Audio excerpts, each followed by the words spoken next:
Okay, so after seeing other people's homemade contraptions, making kayak ergometers out of old Nordic Track ski machines, the bug bit me and I thought I'd give it a shot. And I think I've come up with a contraption that actually works fairly well.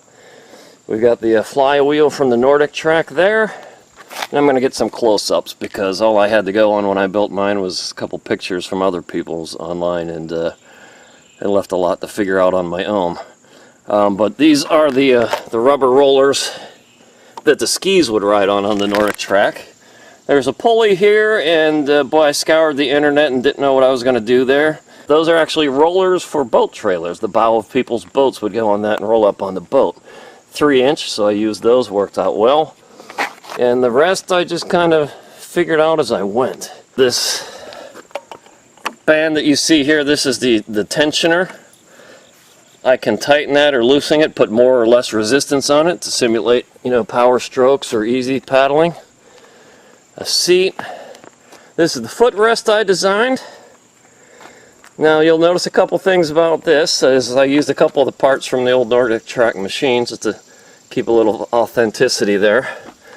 But I also thought it would be kind of neat to simulate one of my actual kayaks. So this foot bar is like 7.5 inches high, and it's got a tiller bar for tiller bar steering here, as you can see.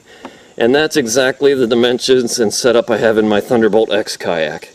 So when I'm doing my workout here, I'll have the same foot feel and tiller bar steering, although I don't think this erg machine is going to steer very well.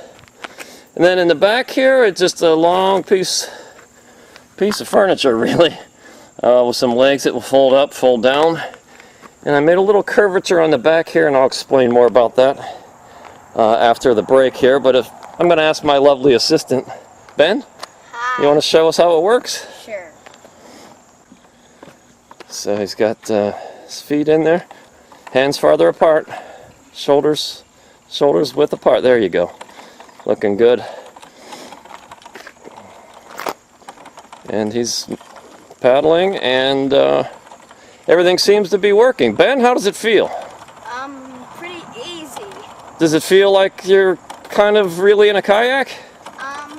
A little bit. A little bit? Maybe if it was a little bit harder to paddle. Yeah. You want me to give you some more tension? Sure. I'll make it hard for you, buddy. Never too young to start. Okay, so I'll just loosen that up, put some tension on it.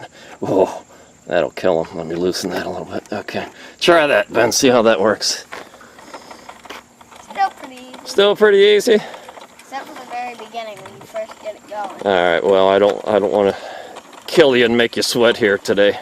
There's a guy in Ohio that makes these. He builds them and sells them. My advice is, if you want one of these, is pay the guy his money. Unless you've got a lot of time on your hands and don't mind kind of redesigning things on the fly and figuring things out as you go, because there are no plans that exist. And it took me quite a while to figure out, especially the pulley system underneath. Maybe I'll flip it over in part 2. But it's got some elaborate pulleys and springs to keep tensions in the rope. It was not easy to figure out, but I got through it, and I'm pretty happy with the result here. Alright, kayak erg. Okay, in the first segment I told you I would get back to you. That is to put an exercise ball in place. For those who with the really long, skinny race kayaks, the really tippy ones, this will give you some training on balance also.